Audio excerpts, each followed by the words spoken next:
안녕하세요. 도나운쌤입니다. 최근 국민연금 개혁이 화제의 중심으로 떠오르고 있습니다.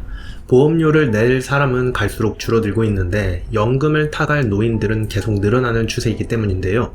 젊은 사람들은 결혼도 하지 않고 아이도 낳지 않는데 노인들은 건강관리와 첨단 의료기술의 발전으로 수명이 계속 늘어나고 있습니다. 결국 다들 늙어서 연금을 타먹기만 한다면 소는 누가 키우냐는 근본적인 문제가 나올 수밖에 없습니다. 그래서 사회적 논의가 본격화되고 있는데요. 이러한 사회적 문제에는 정답이란 있을 수 없으며 어떤 가치를 우선순위에 두느냐에 따라 결론이 달라질 수밖에 없습니다. 일단 자신의 가치관이나 정치적 성향이 어떠한지를 떠나 최근 논란이 되는 국민연금 제도에 대해 하나씩 알아보도록 하죠. 국민연금은 보험의 원리를 도입하여 만든 사회보험의 일종으로 국민들로부터 일정에게 보험료를 받고 나이가 들면 연금을 지원하는 제도입니다. 국민연금은 1986년에 국민연금법이 만들어지며 탄생하였고 국민연금은 1988년 10인 이상 사업장 근로자를 대상으로 처음 시행되었습니다.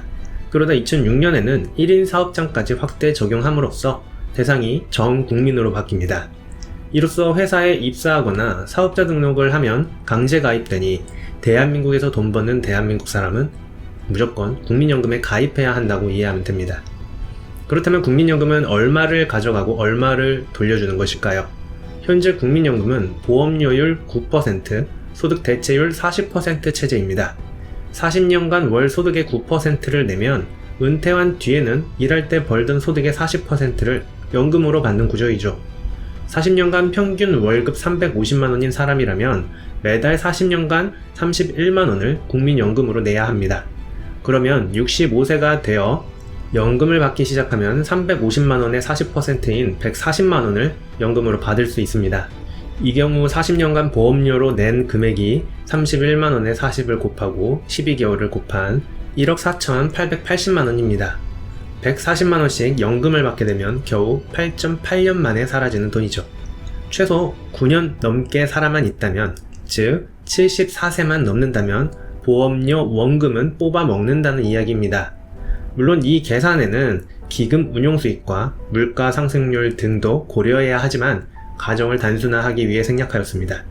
결론적으로 국민연금 제도는 오래 살면 오래 살수록 넣은 돈보다 훨씬 많이 뽑아 먹을 수 있는 제도이죠. 국민연금을 강제로 가입시키니 그 혜택이 우습게 느껴질 수도 있습니다. 하지만 국민연금은 국가가 관리하는 보험이기에 관리보수나 운영비로 나가는 돈이 상대적으로 적은 편이고 미리 가입할수록 혜택이 큽니다. 또 국민연금의 수익률 자체도 나쁘지 않습니다. 전주로 이전에 인재 확보가 어렵다는 말이 있지만 그럼에도 불구하고 일반인들에 비해서는 훨씬 뛰어난 실력자들이 연금을 운영하고 있습니다. 연금이 고갈되든 상관없이 나라가 망하지 않는다면 무조건 지급될 보험이기 때문에 여윳돈이 있는 사람일수록 국민연금 혜택을 놓치지 않으려고 합니다. 그래서 막 성인이 된 자녀의 국민연금을 대납해주는 건 물론이고 강남 아줌마들의 재테크 수단으로 입소문이 퍼지면서 8,720만원을 일시에 내고 80세까지 4억 원을 받고 있다고 하는데요. 안타까운 점은 고소득자들은 국민연금 정도는 기본으로 깔고 가며 최대한 혜택을 뽑아먹으려 하지만 서민들은 오히려 돈 좀 그만 뜯어가라며 국민연금 강제 가입을 없애달라고 주장하고 있죠. 국민연금은 사회복지 측면에서 중요한 역할을 합니다. 젊었을 때 일한 돈을 강제로 떼어서 국가가 알아서 관리해주니 늙어서 굶어 죽을 일을 방지하는 것입니다. 노년에 돈을 못 벌게 되었을 때를 생각하면 막연한 공포감이 들 수밖에 없습니다. 이럴 경우 국민연금이 존재한다는 사실 자체가 큰 힘이 될 수 있죠. 많은 사람들이 열심히 일을 해 돈을 어느 정도 모았다고 해도 투자에서 실패하고 투자 사기를 당하면서 재산을 까먹고 맙니다. 개인이 주식 투자에서 성공할 확률은 5%밖에 안 된다는 이야기가 있는 만큼 강제적인 국민연금은 투자와 저축 행위를 강제하여 노후에 대비하도록 합니다. 하지만 국민들이 국민연금에 대한 부정적 감정이 가득합니다. 국민연금이 젊었을 때 적립하고 은퇴할 때 꺼내 쓰는 시스템처럼 보이지만 실제로는 젊은 세대로부터 돈을 걷어 노령 인구에게 나누어 주는 구조이기 때문인데요. 모든 경제 전문가들은 물론 정부조차도 국민연금은 2053년에 고가될 것으로 예상합니다. 기금 운용을 잘하면 된다고 생각하는 자들도 있지만 시장 수익률을 훨씬 웃도는 초과 수익을 내는 것은 불가능하죠. 결국 돈을 더 넣을 사람이 없게 되면 전형적인 폰지 사기에 해당하는 것이죠. 그래서 젊은 사람들은 애초에 가입하기를 꺼리고 나이 든 사람들은 어떻게든 가입하여 100세 시대의 황금 용돈을 받고 싶어합니다.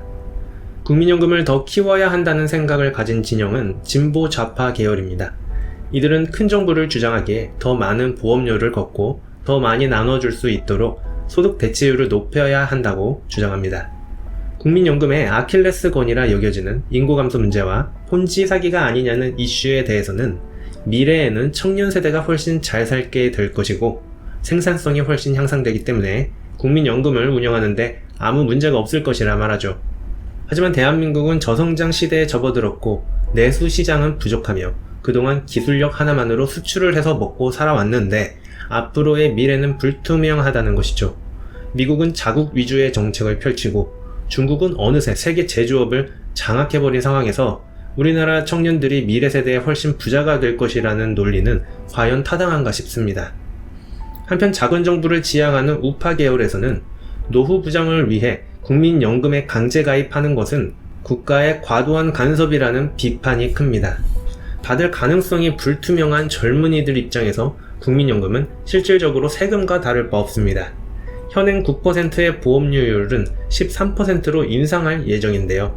소득세 6.6%에서 50%, 건강보험료 7%, 국민연금 13%를 더하면 자신의 소득의 절반이 사라지고 맙니다.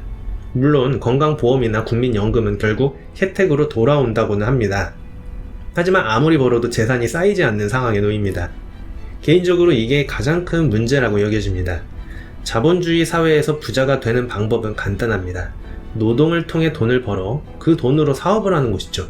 하지만 노동으로 번 돈의 대다수를 나라가 가져가면 개인에게 자본이 축적되지 않고 새로운 사업이 탄생할 수 없습니다.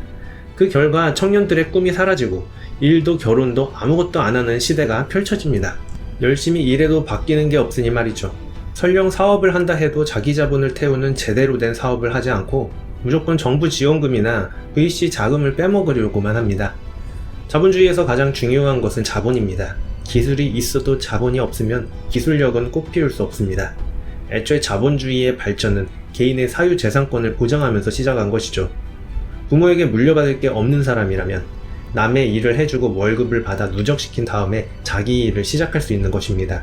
특히 요즘같이 평생 직장이 사라진 시대에는 하루라도 빨리 자기 일을 할 수 있을 만한 자본을 모으는 것이 핵심인데 말이죠. 서민들의 노후를 보장하기 위해 만들어진 사회보장 체제가 결국 빈부격차만 벌어지게 하는 것으로 느껴집니다. 고임금의 정년이 보장되는 부자 직장인들에게 국민연금 제도는 매우 유리한 제도입니다. 그리고 고성장 시대에 단물을 빨아먹은 노인 세대들에게도 유리한 제도이죠. 가장 큰 피해자는 부모한테 물려받은 재산이 없는 평범한 청년들입니다. 대기업을 다니는 일부를 제외하고 대다수의 청년들은 척박한 환경에서 빨리 돈을 모아서 자기 사업을 꾸려야 합니다. 그런데 사회보장 시스템이 이 기간을 늦추고 있습니다. 그러다 보니 다 포기하는 사람들이 늘어나게 되고 코인 투자나 스포츠 토토, 나스닥 선물과 같이 도박성 매매에 중독되고 있습니다. 또 재미있는 사실은 이러한 사회보장 제도가 의사공화국을 만들어간다는 사실이죠. 건강보험료 7%, 국민연금 13%는 결국 우리가 늙어서 병원비로 다 쓰여지게 하는 재원입니다. 대략 대한민국 국민의 소득의 20%가 의료계에 빨려 들어간다는 이야기입니다. 소수의 의사들이 이 막대한 부의 흐름의 주인공이 됩니다. 그러니 모두가 의사가 되고 싶어 하는 것이고 도시의 상가는 병원만으로 가득 채워지고 있습니다. 이는 병원 외에 할 만한 사업이 거의 사라지고 있다는 의미입니다. 주머니에 쓸 돈이 있는 사람들은 연금 받아 병원 다니는 노인들밖에 없으니 말이죠. 유토피아적 복지가 과연 지속될 수 있을까요? 저성장과 물가 상승이라는 스태그플레이션이 등장한 지금 시점은 1970년대를 연상케 합니다. 1960년대 복지에 취했던 미국과 영국은 1970년대 저성장 고물가 시대를 경험하고 1980년대에 복지를 없애고 작은 정부로 돌아갔습니다. 아마 우리나라도 같은 수순을 밟을 것 같습니다. 아직 문제를 인지하지도 않은 시점이기 때문에 바뀌기 시작하기에는 한참 남았습니다. 고물가 고금리 저성장 시대는 이제 막 시작한 지 1, 2년 정도밖에 안 되었죠. 앞으로 10년 정도는 고생을 해야 서서히 문제의식을 느끼고 국민연금을 없애겠다는 정치인이 등장하며 이런 정치인에 의해 국민연금은 사라질 수도 있겠죠. 여러분들은 국민연금의 미래를 어떻게 생각하시나요? 이상 더 나은 삶이었습니다.